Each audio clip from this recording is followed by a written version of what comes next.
கனவா சுஜிவா come come.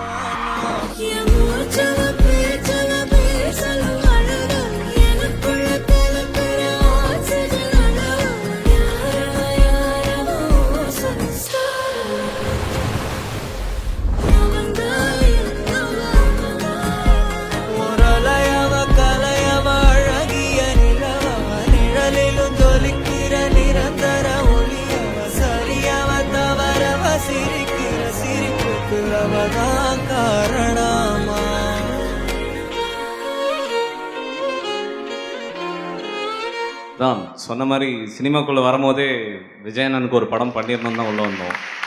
So first அது எப்படி நிறைவேறுச்சுன்னா, நண்பனில் அசோசியேட் டைரக்டராக ஒர்க் பண்ணேன்.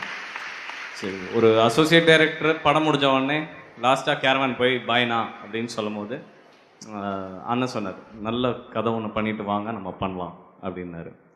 ஸோ நான் ராஜாராணி பண்ணுறதுக்கு முன்னாடியே நான் அவர் கூப்பிட்டாரு. ஸோ அந்த ஹார்ட் ஒரு சூப்பர் ஸ்டாராக இருந்து அப்படியே ஒரு உள்ளம் வந்து வரதுலாம் ரொம்ப கஷ்டம். ஸோ அப்போவே ஓகே இந்த பையன் பண்ணுவான் அப்படின்னு நம்பின ஒரு ஆள். அந்த நம்பிக்கைக்கு பாத்திரமா நான் ராஜாராணி பண்ணிட்டு ஒரு 100 days படம் பண்ணிட்டு தான் போனேன். அப்போ போகும்போதும் வந்து நான் என்னை ரெஸ்ட்ரிக்ட் பண்ணிக்கிட்டேன்.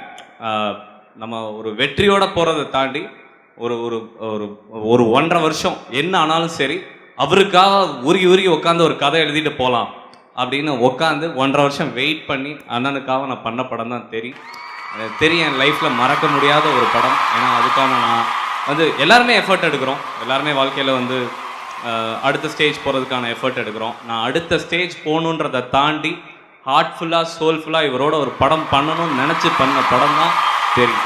கனவா சுஜிவா கம் கம்.